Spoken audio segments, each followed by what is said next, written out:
السلام علیکم ورحمۃ اللہ وبرکاتہ۔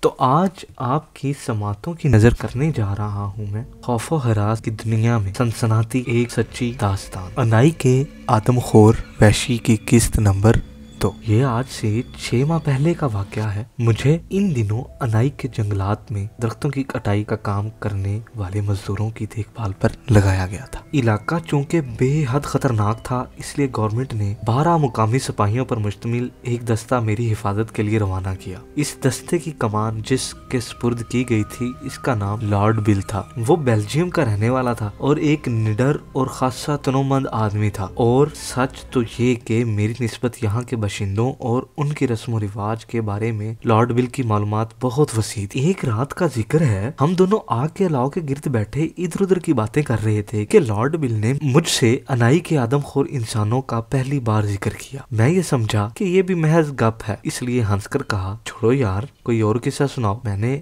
ایسے واقعے قصے بہت سنے ہیں، لیکن لارڈ بل کے چہرے پر پھیلی ہوئی سنجیدگی اور گہری ہو گئی۔ چند لمحوں تک وہ اپنی گھنی مونچھوں کے سرے موڑتا رہا، پھر بولا، ڈاکٹر، یہ معاملہ مذاق میں ڈالنے والا نہیں ہے۔ تم جانتے ہو کہ 12 سپاہیوں کا یہ دستہ آخر کس لیے بھیجا گیا ہے؟ میں نے جواب دیا کہ میری حفاظت کے لیے۔ ٹھیک ہے، مگر یہ تم نے نہیں سوچا کہ آخر یہاں تمہاری حفاظت کی کیوں خاص طور پر انتظام کیا گیا؟ آخر اس سے پہلے بھی تم کئی مقامات پر جا چکے ہوگے، حکومت نے اس وقت تمہاری حالت اس طرح نہیں کی تھی۔ بے شک وہ صحیح کہہ رہا تھا، معاملے کے اس پہلو پر ابھی تک میں نے کوئی توجہ ہی نہیں دی تھی۔ اتنے میں لارڈ بل نے کہا، اس کی وجہ صرف یہ ہے کہ ہم انائی کے علاقے میں ہیں، جہاں درندوں کے علاوہ آدم خور انسان بھی موجود ہیں، جو رات کی تاریکی میں شیروں اور چیتوں کی کھال اوڑھ کر آتے ہیں اور اپنے شکار کو پکڑ کر لے جاتے ہیں اور اسے کچا ہی کھا جاتے ہیں۔ اگر تم انسانی ہڈیوں اور کھوپڑیوں کو دیکھنا چاہتے ہو تو میرے ساتھ چلنا، کھائیوں اور گھنی جھاڑیوں میں یہ ہڈیاں پڑی مل جائیں گی۔ دہشت کی ایک لہر مجھے اپنے جسم میں دوڑتی ہوئی محسوس ہوئی، جیسے کسی نے میری ریڑھ کی ہڈی پر برف رکھ دی ہو۔ تو حکومت ان آدم خوروں کی نیست و نابود کرنے کے لیے کچھ کرتی کیوں نہیں؟ میں نے سوال کیا۔ لارڈ بل مسکرایا، ڈاکٹر،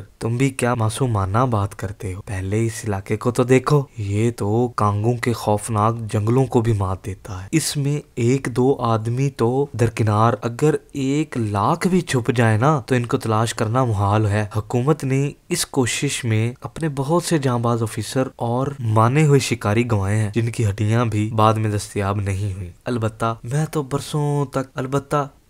تو برسوں تک علم نہ ہوا کہ انسانوں کو پھاڑ کھانے والی وارداتیں خود انسان ہی کر رہے ہیں۔ سارا الزام شیروں اور چیتوں پر ڈال دیا جاتا تھا، کیونکہ وہ انہی کے پنجوں کے نشانات بستیوں اور جنگلوں میں دیکھتے تھے، مگر یہ بعد میں انکشاف ہوا کہ درندے بے قصور ہیں، یہ تو آدم خور انسان ہے۔ تھوڑی دیر توقف کرنے کے بعد لارڈ بل نے اپنی داستان یوں شروع کی۔ یہ 2 سال پہلے کا ذکر ہے، جب میں انائی کے علاقے میں پہلی بار آیا۔ میں نے سنا تھا کہ یہاں شیروں کی وارداتیں مشہور ہیں، جہاں شیر اور چیتے کثرت سے ہیں۔ مقصد شکار کھیلنا تھا۔ ان دنوں آدم خور انسان کے بارے میں کسی کو کچھ معلوم نہ تھا، بلکہ جو شخص جنگل میں گم ہو کر واپس نہ آتا، اس کے بارے میں یہی سمجھ لیا جاتا کہ وہ کسی درندے کے منہ کا لقمہ بن کر رہ گیا ہوگا۔ ایک روز رہنمائی کے لیے میں ایک مقامی باشندے کے ساتھ لے کر شیروں کی وادی میں گھومنے کے لیے نکلا۔ اس کا نام شائقہ تھا اور یہ پولیس میں کافی عرصے تک ملازمت کر چکا تھا۔ وہ بڑا وفادار اور بہادر شخص تھا۔ میرے اور شائقہ کے پاس رائفلیں تھیں۔ ایک وسیع و عریض دلدلی میدان کو ہزاروں صعوبتوں کے بعد عبور کرتے ہوئے ہم شیروں کی وادی میں پہنچ گئے۔ یہ دلدلی میدان سے کوئی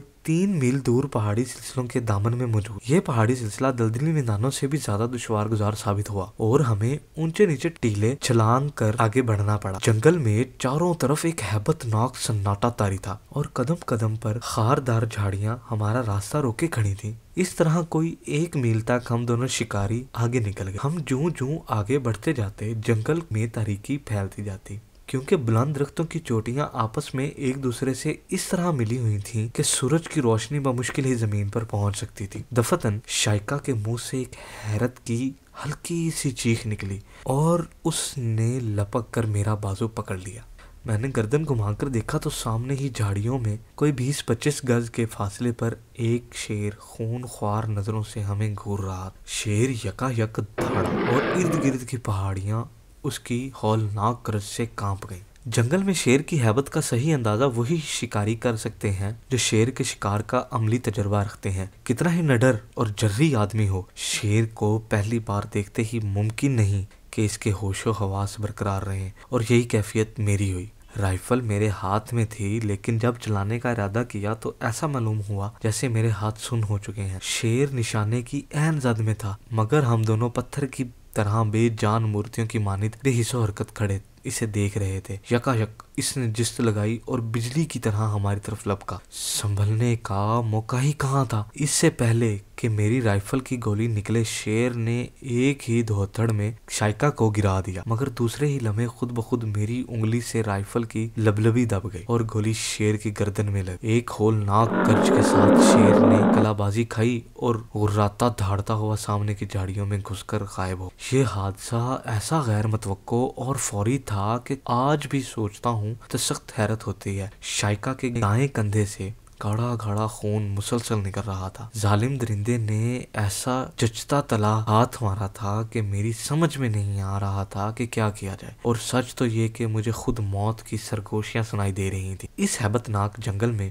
جو شیروں سے بھرا پڑا تھا، دو آدمیوں کا ہمیشہ کے لیے گم ہو جانا کسی کے لیے حیرت کا باعث نہ تھا، اور نہ یہاں کوئی ہماری تلاش کے لیے آتا۔ سب سے بڑی مشکل یہ تھی کہ زخمی شیر کہیں قریب ہی موجود تھا، کیونکہ اس کے غرانے کی لرزاخیز آوازیں مسلسل بلند ہو رہی۔ میں چاہتا تو شائقہ کو چھوڑ کر اپنی جان بچانے کے لیے واپس جا سکتا تھا، لیکن یہ فعل ایسا سنگ دلانہ اور وحشیانہ ہوتا کہ میں اپنے آپ کو کبھی معاف نہ کر سکتا تھا۔ زندگی کی اہمیت اور قدر قیمت کا صحیح احساس انسان کو خطرے کے وقت ہی ہوتا ہے۔ میرے پاس الفاظ نہیں ہے کہ میں ایسے بھیانک منظر کی منظر کشی کر۔ غریب شائقہ تکلیف کی شدت میں اس قدر نڈھال ہو چکا تھا کہ اس کا بچنا ماحول دکھائی دے رہا تھا۔ اس کے چہرہ تپتے ہوئے تانبے کی مانند سرخ اور آنکھیں باہر کو ابلی ہوئی تھی، اور اب اس کے منہ سے کراہنے کی اور چیخنے کی ملی جلی آوازیں نکلنی بھی بند ہو گئی تھی۔ وہ بے ہوش ہو چکا تھا، اور ادھر میری کیفیت یہ کہ سارے جسم پر لرزہ طاری تھی۔ جھاڑیوں میں چھپا ہوا زخمی شیر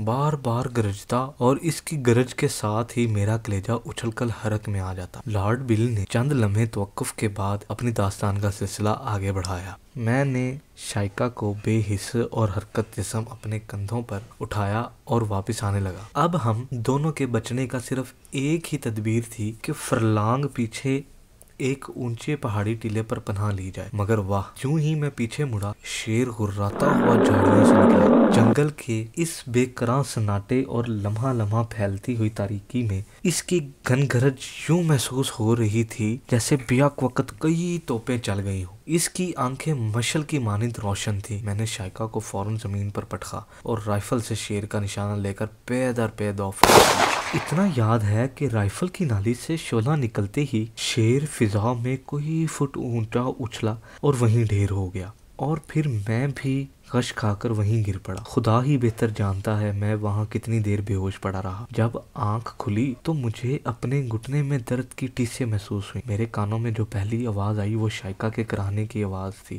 میں نے جیب ٹٹول کر ٹارچ نکالی اور اس کی روشنی میں گرد و پیش کا جائزہ لیا۔ مجھ سے 10 قدم کے فاصلے پر شائقہ پڑا تھا۔ میں نے اسے آواز دی تو وہ لڑکھڑاتا ہوا اٹھا اور میرے قریب آ گیا۔ پھر ہم دونوں ایک دوسرے کو سہارا دیتے ہوئے اپنے کیمپ کی طرف واپس آئے۔ ہزار صعوبتوں اور بے پناہ دشواریوں کے ساتھ ہم اب بھی بمشکل 3-4 فرلانگ ہی گئے تھے کہ ایک عجیب واقعہ پیش آیا۔ جنگل کا یہ حصہ دلدلی میدانوں کے سرے پر واقع تھا، اس لیے یہاں گنجان درختوں اور جھاڑیاں نہیں تھی، اور ہم زیادہ فاصلے تک بخوبی دیکھ سکتے تھے۔ ہمارے دائیں جانب کوئی 1 فرلانگ دور ایک بلند اور عموداً اٹھی ہوئی پہاڑی تھی، جس کی چوٹی سے دھوئیں کا سایہ بادل بل کھاتا ہوا آسمان کی طرف جا رہا تھا۔ ہم حیرت سے دھوئیں کو یوں تک رہے تھے جیسے زندگی میں پہلی بار دھواں دیکھنے کا اتفاق ہوا۔ شائقہ نے کہا، ضرور اس پہاڑی پر کوئی رہتا ہے، لیکن اس ویرانے میں جو صدیوں سے درندوں اور حشرات الارض کا مسکن ہے، کون ہے جو اپنی جان کی پرواہ نہ کرتے ہوئے ایسے یہاں آن بسا ہے؟ میرا خیال ہے اس پہاڑی کے اوپر یا اس کی پشت پہ کوئی بستی ہے۔ گھسیٹتے اور لڑکھڑاتے ہوئے ہم دونوں بے ہزار